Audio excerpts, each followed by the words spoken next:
그럼에도 사랑하셨다. 그럼에도 사랑하셨다라는 제목으로 말씀 나누도록 하겠습니다.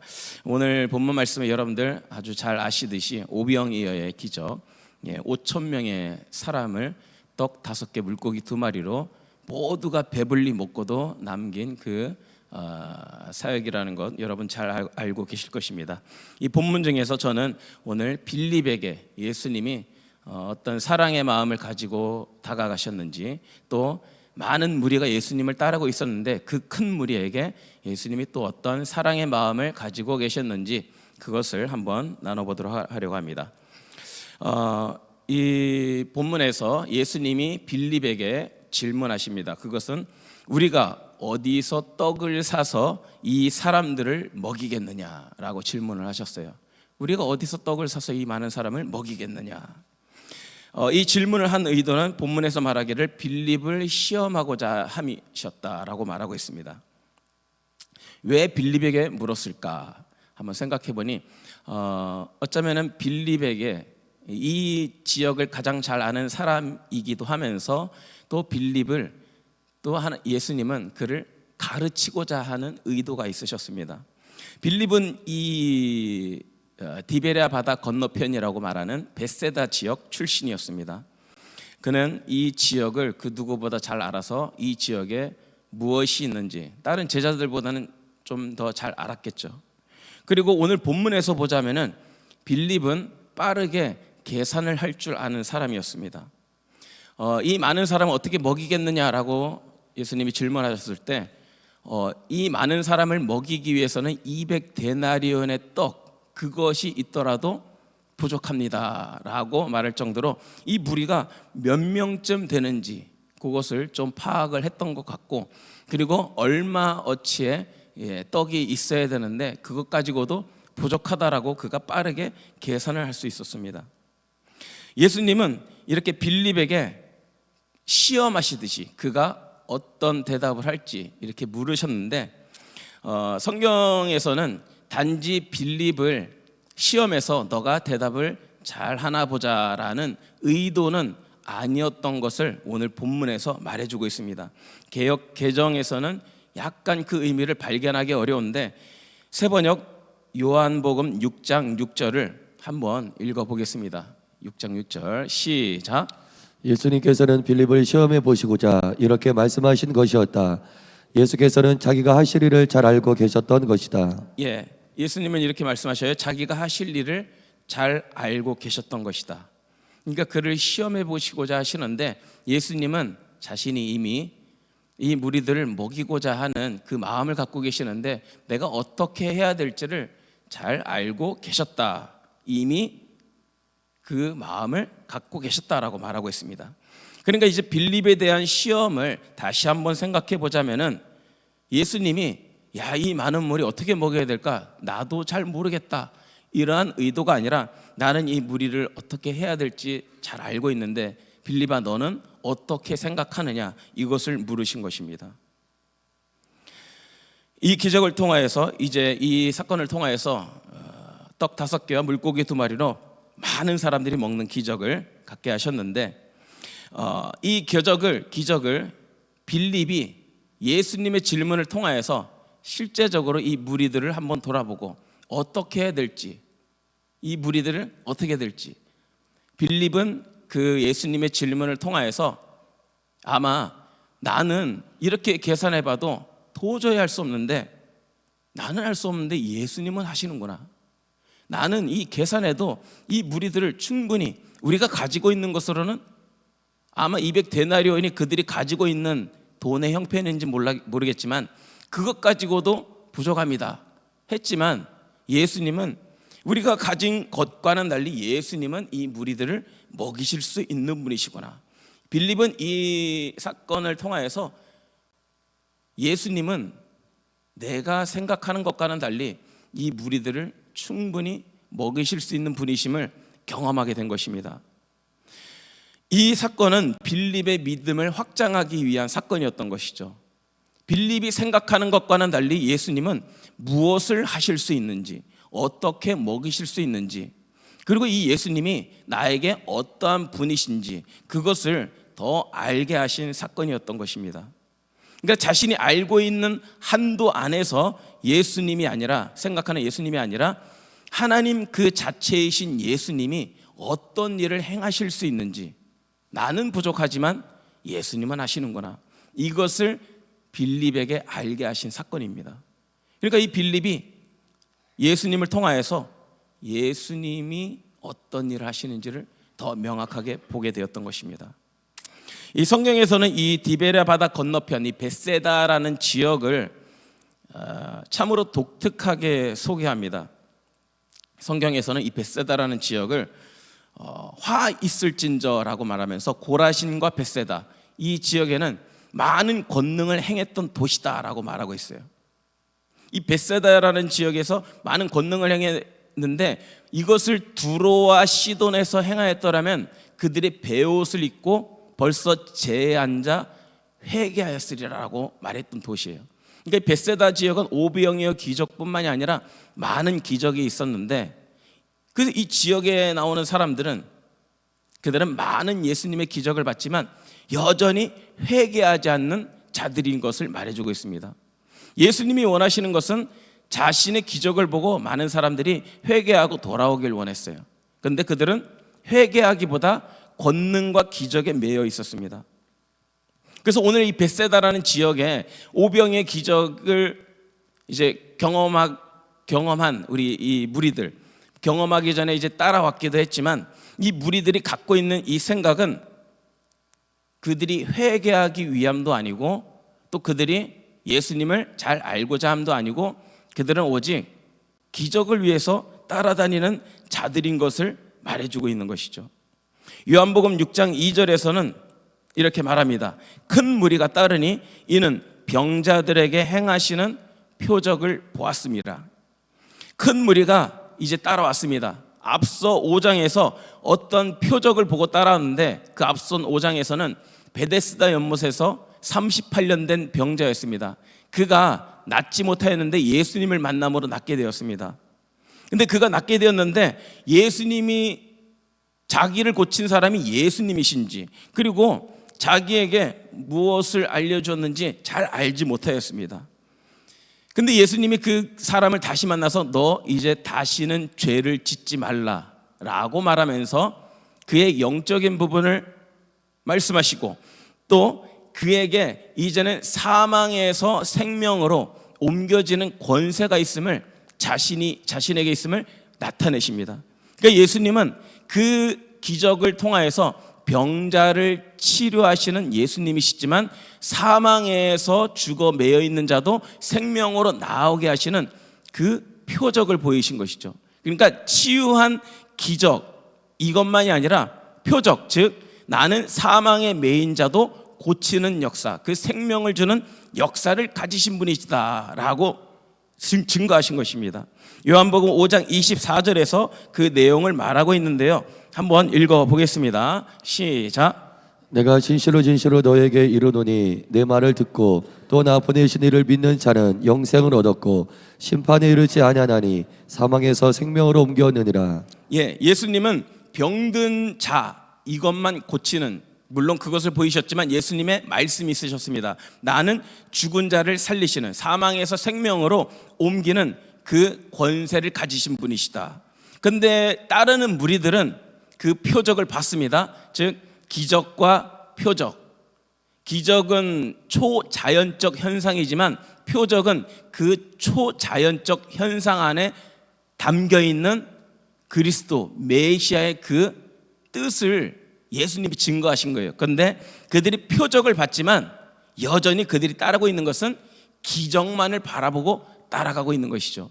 그러니까 표적을 보고 따랐다, 6장 2절에서 말합니다. 그러나 오병이어의 기적이 끝난 후에 그들의 큰 무리가 어떠한 마음으로 따르고 있는가, 그것을 말해주는데 6장 26절 한번 읽어봅니다. 시작.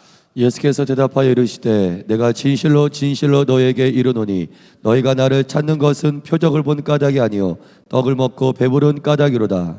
앞서 2절에서는 그들이 표적을 보고 따라왔다 그랬어요. 근데 표적을 온전히 다 이해하고 예수님이 그리스도이심을 다 보고 따르는 것이 아니라 26절에서 말하는 것처럼 이들은 그때 베데스다 기적의 그 병자 치유를 봤었고 표적을 봤었고 오병이어의 또 이 표적을 봤지만 그들은 단지 기적만을 보고 따라가고 있다.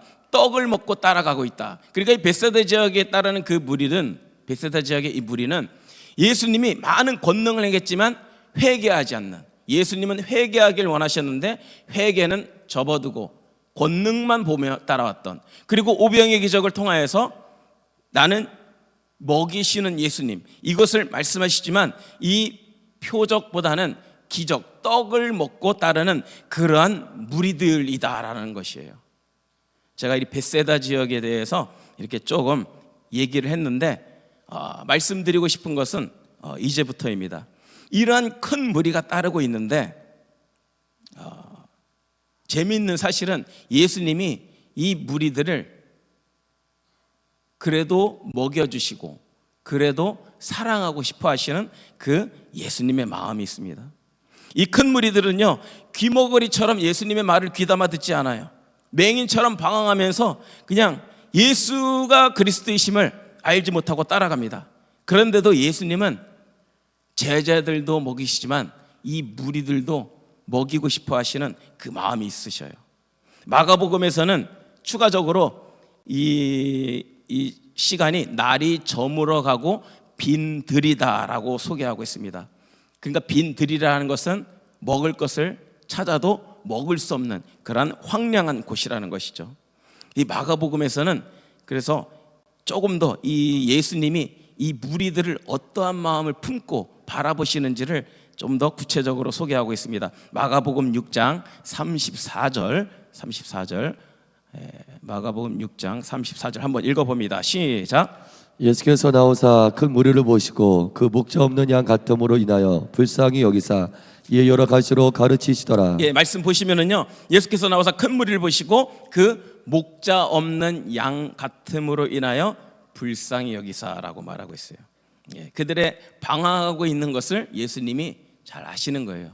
누구를 따라가야 될지 모르는 그러한 영적 현실, 육신으로는 예수님을 따라가고 있지만 예수님을 온전히 따라가지 못하는 그런 목자 없는 양 같은 그들을 내치지 않고 불쌍히 여기셨다. 저는 한번 생각해 봅니다. 어떻게 이 마가 저자 마가 요한이 목자 없는 양 같음으로 인하여서 불쌍히 여기셨다는 표현을 했을까? 이 마가복음의 저자는 마가 요한이잖아요. 마가 요한은 예수님을 직접적으로 보면서 그 기적의 현장에 따라다닌 사람이 아니라고 신학자들이 대부분 말하고 있습니다. 마가 요한은 예수님의 제자였던 베드로에게 들은 말씀을 여기에 기록해 놓은 거예요.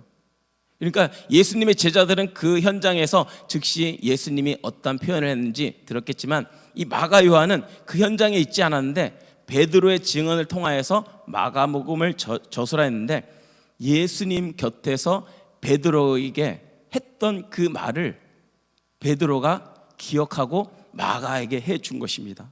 그때 예수님이 이 무리들을 보실 때 어떠한 마음을 가지셨는가? 목자 없는 양 같음으로 인해서 불쌍히 여기셨다라고 말하고 있어요.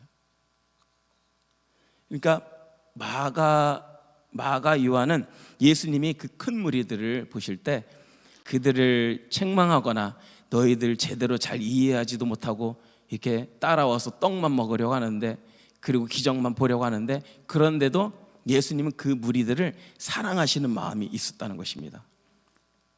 이 마가 요한이 이 베드로의 증언을 통하여서 이것을 기록하면서 듣게 되었는데 이 얘기를 잠시 하자면은요, 본래 마가 요한은 예수님의 제자가 아니었습니다. 사복음서에서 마태와 요한 복음만이 예수님의 제자로 이 복음서를 저술하였습니다. 옛날에 이전에 그 예수님의 제자 누구냐 이렇게 질문할 때 어떤 분은 마태, 마가, 누가, 요한 이러면서 예수님의 제자가 누구인지 얘기하기도 했는데 마태와 요한만이 제자이고 마가와 누가는 그것을 듣고 또 따라다니면서 본 것을 기록한 것이죠. 본래 마가 요한은 바울과 바나바와 함께 1차 전도여행에 참여했던 자예요. 근데 바울과 바나바가 전도여행을 출발했는데 밤빌리아 지역에서 얼마 안 가서 이 지역에서 마가 요한이 되돌아간 거예요. 1차 전도여행을 바울과 바나바만이 전도여행을 마치게 된 것입니다. 그래서 나중에 2차 전도여행을 가고자 했을 때 그 마가를 데려가야 되느냐 말아야 되느냐, 이러한 실랑이가 바울과 바나바에게 나타난 거예요. 그래서 심히 다투었다라고 말합니다. 근데 이 다투는 과정에서 바나바가 마가 요한을 데리고 전도여행을 가고 바울은 실라를 택해서 전도여행을 갑니다. 그래서 이렇게 전도여행 중에 마가가 이렇게 등장하고요. 그리고 마가가 이 바울과 아주 이제 심한 다툼으로 해서 이제 바울이 마가에 대해서 실망했잖아요. 근데 바울이 이제 마가와 화해를 하게 됩니다. 그 구절이 디모데후서 4장 11절에 있는데, 누가만 나와 함께 있느니라 내가 올 때 마가를 데리고 오라. 마가를 데리고 오라. 그가 나의 일에 유익하니라. 마가 요한이 바울과 화해하게 됐어요. 그가 나의 일에 유익하다, 바울이 증언하고 있습니다. 그러면서 마가 요한이 베드로의 제자로 들어가게 됩니다. 베드로의 제자로 들어가서 베드로가 경험했던 일을 마가가 저술하게 된 거예요. 그때 베드로가 그 오병의 기적 가운데 예수님이 그 무리들을 어떻게 바라보셨는지 이것을 듣게 된 것입니다. 우리 베드로가 그 마가의 제자로서 살았던 내용, 베드로전서 5장 13절 이렇게 말합니다. 택하심을 함께 받은 바벨론에 있는 교회가 너희에게 문안하고 내 아들 마가도 그리하느니라. 베드로전서, 이 베드로가 내 아들 마가라고 소개하고 있습니다. 그러니까 이 마가는 이 베드로가 얼마나 아꼈는지 또 얼마나 사랑했는지 그것을 말해주고 있어요. 이 마가는 이 베드로를 통해서 그때 예수님의 심정을 들었던 것입니다. 목자 없는 양 같음으로 인하여서 불쌍히 여기사. 그래서 이 말씀을 정리하면요, 예수님은 빌립을 시험하실 때 예수님도 어찌할지 몰라서 빌립에게 묻는 것이 아니라 예수님은 이미 무엇을 해야 될지 잘 아시고 계셨어요. 어쩌면 내가 시험당했다, 나 시험 가운데 있다 라고 말할 때 예수님은 우리의 시험을 그냥 나도 모르겠다 이런 것이 아니라 우리가 시험당할 때 예수님은 어떻게 피할 길을 내실지, 어떻게 감당해야 될지 예수님은 이미 다 아셔서 우리를 그 곳 가운데 두셨습니다. 그러니까 나는 어찌할지 모르지만 어떻게 해야 할지를 아시는 그 예수님이 빌립에게 질문하셨고 또 오늘 우리에게 다가오신다는 것입니다. 여러분 중에 혹시 시험당하는 사람 있습니까? 그럼에도 사랑하셨으며 그럼에도 그곳에서 하나님이 무엇을 행할지를 아시고 준비하신 그 하나님의 은혜를 더욱더 바라보시기를 축복합니다. 우리는 이 세상을 어떻게 살아갈 수 없지만, 어떻게 해야 될지 알 수 없지만, 세상적인 계산이 빠를 수는 있지만 하나님은 영적인 일을 행하시고 하나님의 선한 일을 행하시는, 하나님의 그 놀라운 일을 행하시는 그 하나님이 우리와 함께 계시다는 것입니다. 그래서 우리는 나로 인하여 사는 것이 아니라 오직 하나님으로 인해 사는 것입니다. 나를 위해서 무엇을 행해야 될지 다 예비하신 하나님. 또 한 가지는 우리가 어쩌면은 큰 무리와 같이, 이 벳세다의 무리와 같이 예수님이 원하시는 것, 회개하는 것, 또 그들이 표적을 보고 표적을 온전히 이해하고 따르는 것, 그것을 갖길 원하는 하나님의 본 마음이 있지만 우리는 어쩌면 연약할 때도 있고 부족할 때가 있을 수도 있습니다. 그러나 그때에도 하나님은 나를 책망하려고 하시고 나를 이렇게 나에게 실망하시기보다 하나님은 나를 그럼에도 사랑하시는 그 마음으로 우리에게 다가오시는 분이시다라는 것을 발견하게 됩니다. 예수님은 제자들 뿐만이 아니라 그 큰 무리들 모두를 불쌍히 여기시면서 그들을 먹이시길 원하셨습니다. 그래서 우리는 하나님에 대해서 그 큰 사랑을 더 알아야 되는데 무엇이냐?